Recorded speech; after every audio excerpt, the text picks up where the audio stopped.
Мейерман дыйканды түү түшкөн жокчулук ого өтөр ийинден басып, карайлатып турганы сезилип турат. Быйылкы жылдын жайындагы өзгөчө кургакчылык түшүмдүүлүккө каршы өз сөзүн айтпай койгон жок. Ошол жаратылыш мыйзамы тартуулаган оор шарттарга карабастан бүгүнкү көрсөтүүбүздө сөз кылалы деп жаткан Чүй районундагы Жашылча совхозунун Асылбек Жамангулов жетектеген талаачылык бригадасынын эмгек жамааты жашылча өндүрүүдө бир кыйла ири ийгиликтерге жетише алышты. Асылбек, мынакей сиздин ушул помидор талаңызда турабыз. Өткөн жыл менен быйылкы жылдын кандай айырмасы бар?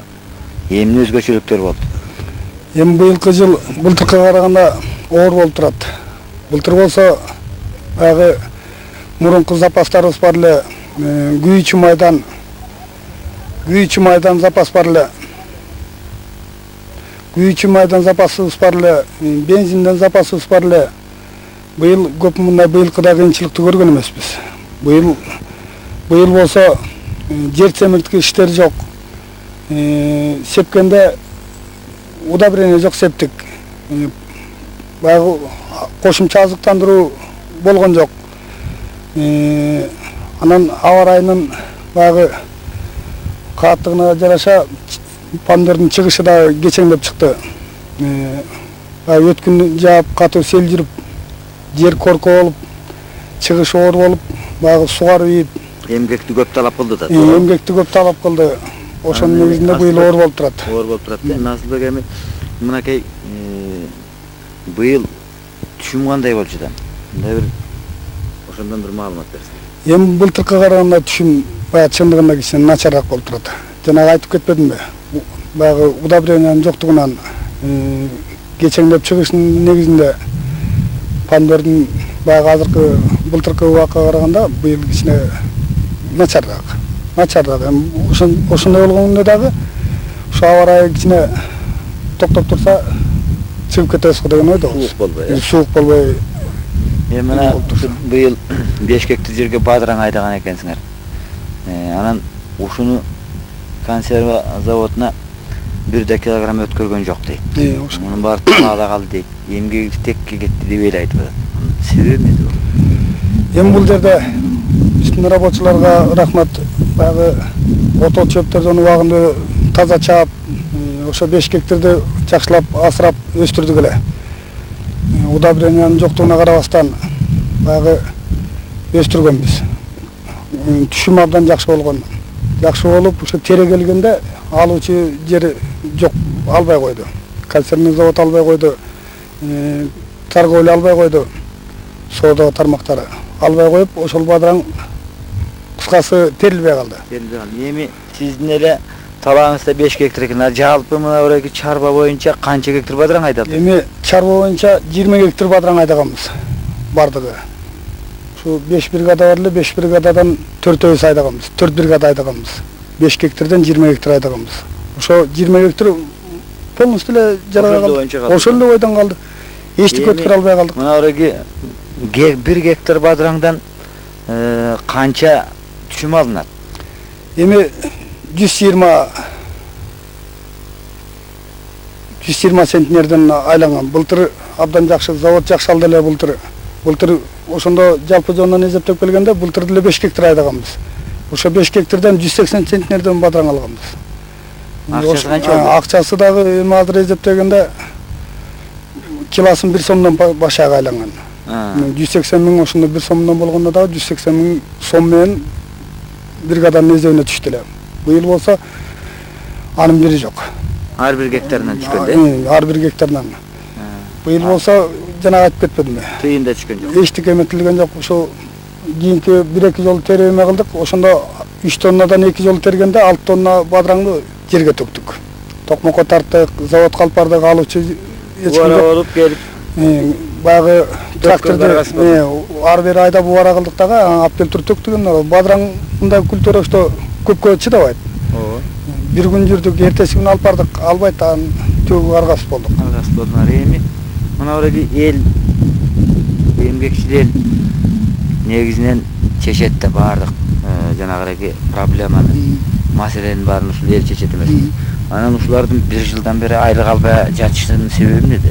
Эми бул жерден баягы эмне деп айтсам, баягы кыйынчылык ичинен эле чарбада эмес болуш керек, бүт эле жерде. Эми ошондой болгондо дагы былтыр ушундай баягы кийинки жылдары ушу биздин бригада абдан жакшы кирешелер менен чыккан. Былтыр дагы абдан жакшы жетишкендиктер менен чыкканбыз. Бригаданын эсебинде баягы чыгашаны алып салганда 1 миллион 800 миң менен таза киреше менен чыкканбыз. Анча эметип келгенде ошондо рабочий коюлгондо рабочинин алды 7 миң 8 миңден кошумча айлык табылган. Допоплат деп коебуз. Ошонун эметип келгенде ушул күнгө чейин бир тыйынын алышкан жок. Мына эми тетиги апрелден бери иштеп атабыз. Чабыкта, Себүйдө иштеп, быйылкыны айтпай эле коем. Былтыркы кошумча айлыктары алынбай турат элдин. Эл кыйналып турат. Жана өзүңүз эле айтып кетпеди рабочилар. Бул маселени жетекчилер жакшы билет да, туурабы? Жакшы билет, баары тең эле жакшы билет. Эми районго маселе коюлду беле бул боюнча? Эми районго койгондо баягы кандай десем, ошол элдин айлыгы берилбей атканы бирден бири мындай түшүндүрсө болот го. Азыр күйүүчү майдын, майлоочу майдын кымбаттап кеткенине жараша улам шотко түшкөн акчалар ошого кетип калат. Запчас жок. Жана айтып атпайбы, ошо тракторлор иштебей улам түшкөн совхоздун шотуна түшкөн акчалар жалаң эле ошо май сатып алганга кетип атат. Ошону менен бере албай атат элге. Ал туура. Бирок эми эмгекчил эл деген иштеген ишинин акытын алыш керек да. Алыш керек, бериш керек. Бербесе эл жаман кыйналып турат. Элде эмне? Эл ушу жашылчаны өстүрүп, өзүңүз көрүп турасыз, мына таптаза 110 гектар бригадада жалаң жашылча. 5 гектарга жана антип эчтекеге жарабай калды. Бир тыйын киреше түшкөн жок. Чыгымдан башка пайда. Чыгымдан бөлөк бир тыйын пайда болгон жок. 5 гектар капустабыз бар. Талан шарт эмесин көрүп турасыңар. Таптаза болуп турат. Ошо элге рахмат. Эл татынакай кыйынчылыкка карабастан эл ушуну иштеп, сугарып, өстүрүп мына эми түшүмүн алып атабыз.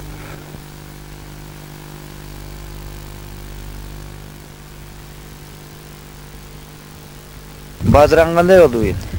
Бадыраң 5 гектар жер тигип, ошо концерныйга өткөзө албай калдык. Эмнеге? Келишим түзүлбөй, албай койду. Албай койду. В чем причина?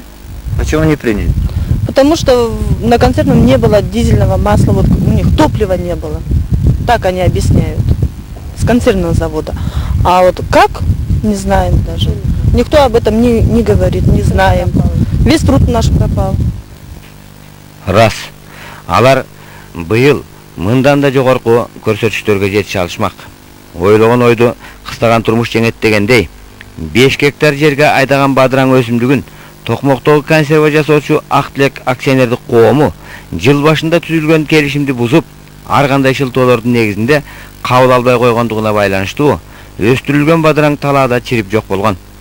Мунун өзү чарбага бир нече 100 миңдеген сом чыгымды алып келген. Ал эми жалпы Чүй району боюнча өстүрүлгөн бадыраңдан дыйкандар тарткан чыгым миллиондогон сомду түзөрү анык. Мындай шартта кантип анан дыйкан жарыйт. Кече претензиясы жок. 3 күндөн бери жүрөм да, ошо чарбаларды аралап. Ошол жердеги эл айтып атат. Иштеп аткан дыйкандар айтат, биздин чарбанын 20 гектар жердин бадыраңы өлдү. Талаага төгүлүп калды. Мага претензияны койсо директор коймак. Түзгө баштадын совхоздун директору мага претензия коймак. Мага киши мага претензия койлойт, ал билет киши. Бүт акимдердин бүт бар эле замдары бар, сельский хозяйство баардыгы бүт бар эле билет.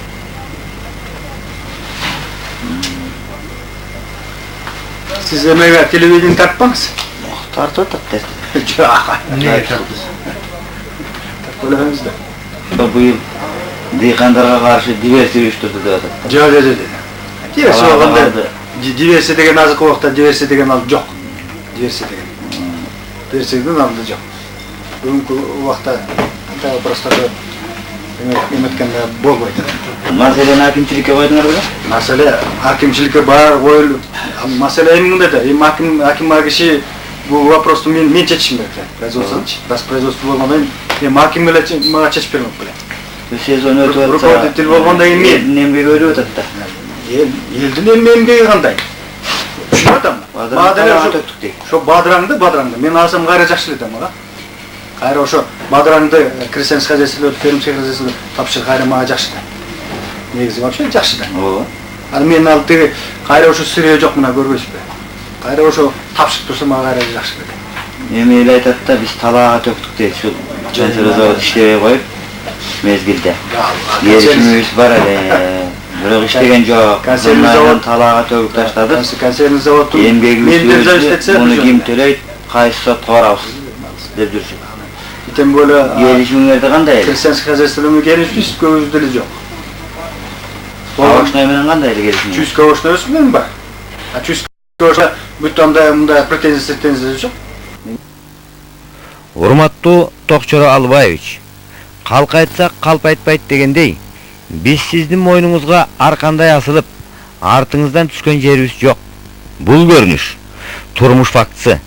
Жалгыз гана Жашылчы совхоз эмес, ага жанаша жайгашкан Кошкоргон дыйкан чарбасынын дыйкандары да көз жаш төгүп, 30 гектарга жакын жерге өстүргөн бадыраңын кезинде сиздин ишканага өткөрө албай, анын айынан талаага төккөнү, эмгегинин текке кеткенин турмушта далилдеп турбайбы?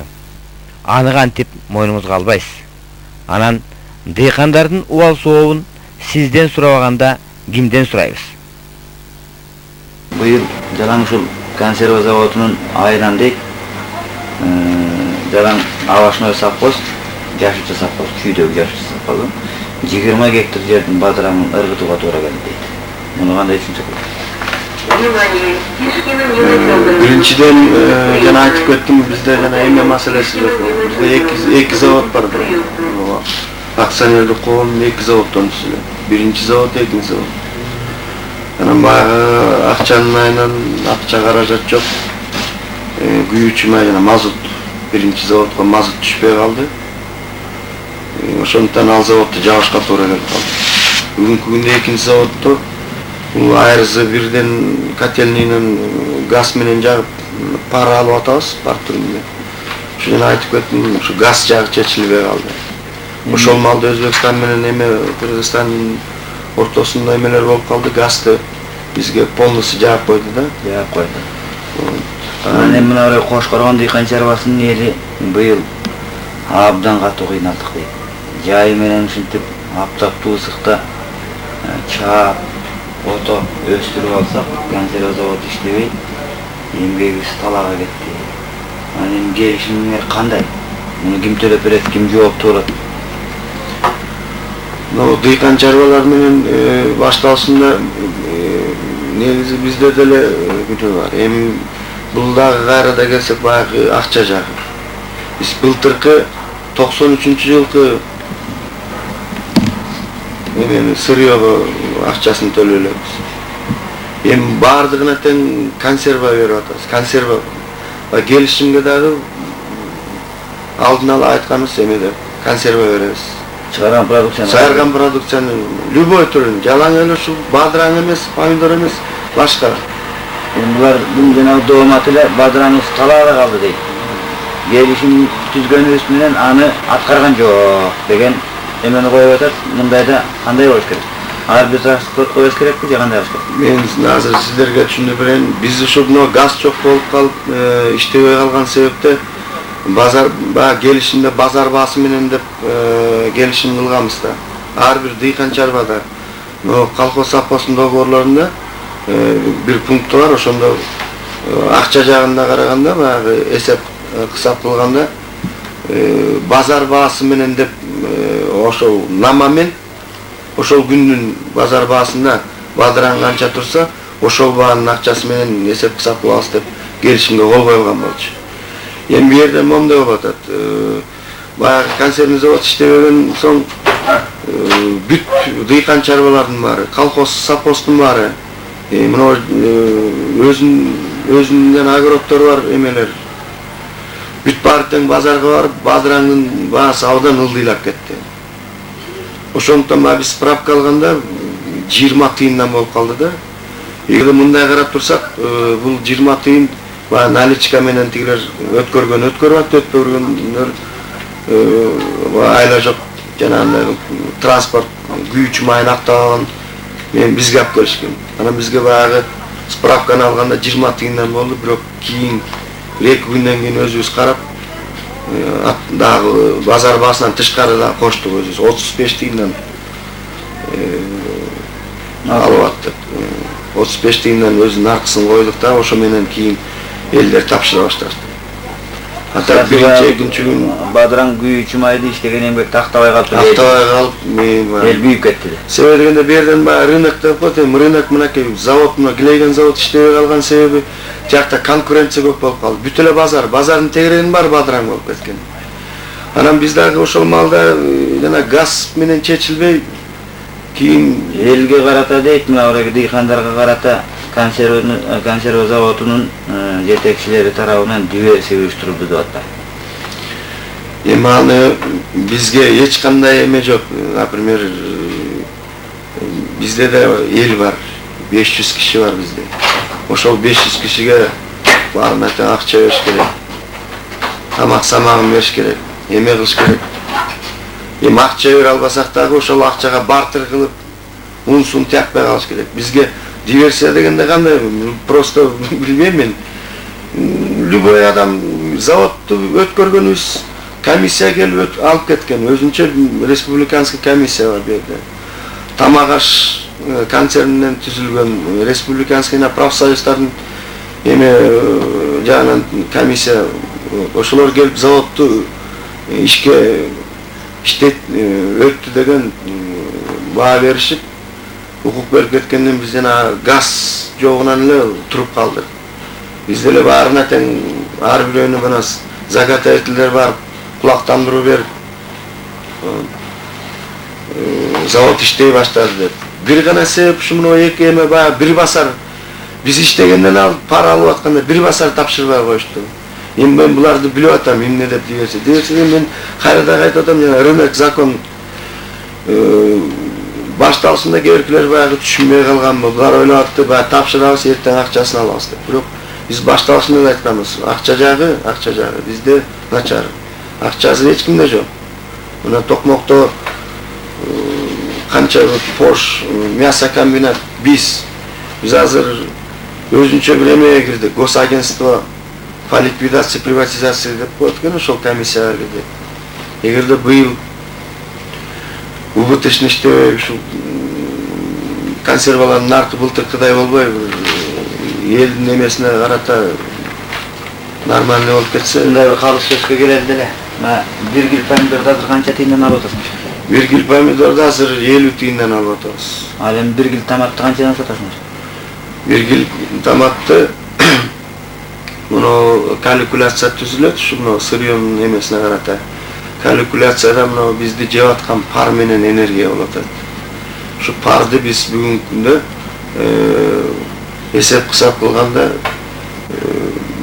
500 куб расход алат экенбиз ушу пар. Ошол 500 куб болгондо бир күндө 12 000 сом акча жумшалат. Котельный эмеси менен расчет кылганда. Ошонун баарын тең жана калькуляциясына түзгөндө элдин эмеси заработный эмеси деп коет.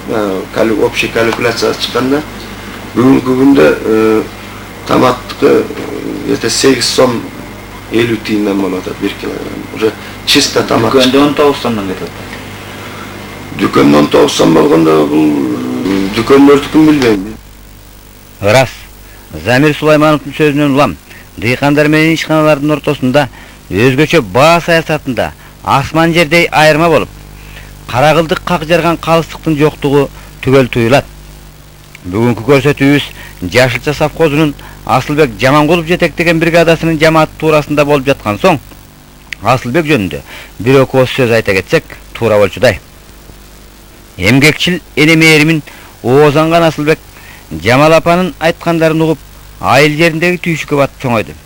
Жаштайынан топтогон эмгек тажрыйбасы аны жоопкерчиликке, адамдык жогорку сапатка тарбиялады.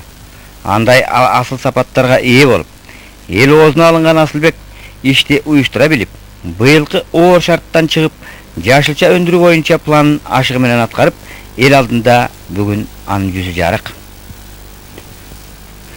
Эл жүгүн аркалаган жигиттин эмгегин жогору баалаган айыл эли аны кечээ жакында Искрайлык кеңешине төрагалыкка шайлап алып отурушат. Сиз иштеп жүргөн мезгилде, алалы мындан бир 20-30 жыл илгери кандай иштечилиңер? Анда эмне, анда бүт рабочунун баары талаага чыкчу. Иштеп, тимеле помидордун түбүнө топурак үйө чабышчу. Аялдар суу сугарчу. Андагы жумуштай азыркылар иштебейт. Азыркылар тимеле эртең менен 8-те барып, кечинде 3-4-те кайтып үйлөрүнө келет. Андагыдай иштеп, андагыдай эмгек сиңирген азыр эч ким жок. Каалас иштешет. Баары кол менен бүтчү да ал кезде. Ал кезде помидорду кол менен тикчүбүз. 2 ай 3 айлап. Жылаң айлак суу кечип жүрүп, ошо сууда помидордун посадкасын тикчүбүз. Кызылчада иштеп калдым. Кызылчаны бут менен, күрөк менен касчубуз. Биз бала кезде эстеп, бойрон эмне кылчылыңар? Бойро салынып алып ятчылыңар. Тиги парникке барабыз да. Парникке помидор өндүрөбүз кышында. Аргасы сарайлардан аттын кыгын алып келип салабыз парникке. Анан эми ошондо биздин түшүнбөгөндүгүбүздү азыр өкүнөм ошого. Эми ошондо ар бир үйдө деле бир төшөк, ар бир үйдө деле матрас, журкан бар. Ошо караңгычылыгыбызда. Илгеркини караңгы дейт, азыр биз деле караңгычылыкта өскөн экенбиз. Парникке барып алып, тиги дежурга берет да бир тамды. Бир 10 аял отурабыз дагы, ошол жерден тамак жасап ичип, анан кийин күн жаап турса дагы жаман чапандарыбыз жамып жатып алабыз бойронун үстүнө. Бойрон салынып эле ошонун үстүнө жатып алабыз. Жугаш-жугаштан жагып, анда көмүр деле жок. Эми ал кезде баягы кээде араба, кээде көпчүгү жөө жүрчүмөс билиңер. Балким көтөргөндөн эрикчисиңер го дейм. Жок, ошону эстеген киши жок да ошондо. Термос деле бар да ошондо, бүт магазиндерде. Биз термоска эле чай куюп албайбызбы? Эми ал кезде газ жок. Свет жок. Кандай оокат кылчылыңар? Курайды оруп келчүбүз. Кечке талаада иштеп, аргасы жердеги термечи курайлар терип келип, анан кийин нанды жасап, максымды жасап, тамагыбызды бышып, тиги наныбызды бышып, эртесинде жумушка 8-те чыгып кетчүбүз. Азыркы жаштар биздей кылып иштебейт. Азыр мисалы мен өзүмдөн улам ойлойм да, ал убакта мен уйду саап, сүттү бирөөнүн үйүнө алып барып тарттырып, айранды уютуп койгон, анан уйларды аркандап жумушка чыгып кетер элем. Азыр 10 жери сүт тартабыз. Үйдө машина бар. Ошо 10 жери тарсак деле жумушубуз бүтпөйт. Газ деле бар, свет деле бар, азыр баары даяр. Анда кандай жумуш бүтүп, анда кандай тиги үй оокат бүтүп жүргөнүн билбейм. Жүгү жеңилдин аты жаталак болот деген чын го дейм. Жүгү жеңилдин аты жаталак болот деген ошол. Азыр ушул эле заман кут болсун. Азыр жокчулук деп атат, жокчулук эмес. Азыр иштеген кишиге баары эле болот. Жана көчөдө ичип алып, иштебей басып жүргөндөргө жок. Иштеп эмгек кылса, кандай болбосун оокат өтөт. Учурда Жашылча жемиш совхозунда келерки жазга кам көрүлүп, күзгү тоңдурма айдоо иштери кызыган учур. Албетте, келерки жылдын түшүмү бүгүнкү даярдыкка жараша болорун чарбанын адистери жакшы билишет. Жалпы журтчулукка белгилүү быйыл кургакчылык болду. Бирок ошого карабастан эл журт эмгектенип аракетти жасабай койгон жок. Быйылдагы жылды кандай жыйынтыктадыңар? Быйыл эми кемчиликтер, кыйынчылыктар көп болду, бирок ошого карабастан элибиз жакшы иштеди. Жашылчаны былтыркы деңгээлге караганда 400 тонна ашык тапшырдык. Быйыл Такмакский консервный заводка 2,5 миллион сомго консервный продукция тапшырдык. Ошонун бир 200 миң продукция менен алдык.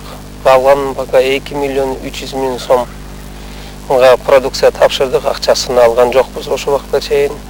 Бирок ошого карабай бартер кылып, эме кылып, күздүктү 400 гектар күздүк септик. Азыр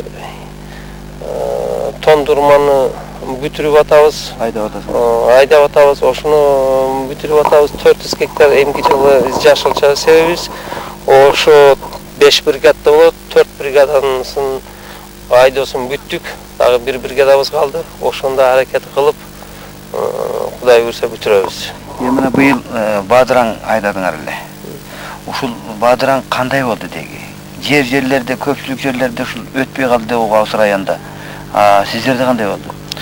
Бадыран бул биз 25 гектар бадыран айдаганбыз. Бадырандан болгонун бир эле жолу чогулттук. Андан кийин өтпөй калды. Концерн заводдон мазуты жок, албай койду. Хотя договорубуз бар болчу. Ошо бойдон калып калды.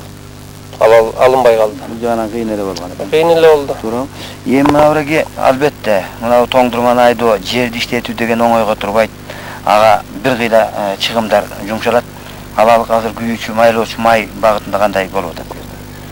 Эми азыр өзүбүздө 20 тоннадай тиз топливобуз бар. Аны биз консервный продукцияга бартер кылганбыз. Жетет.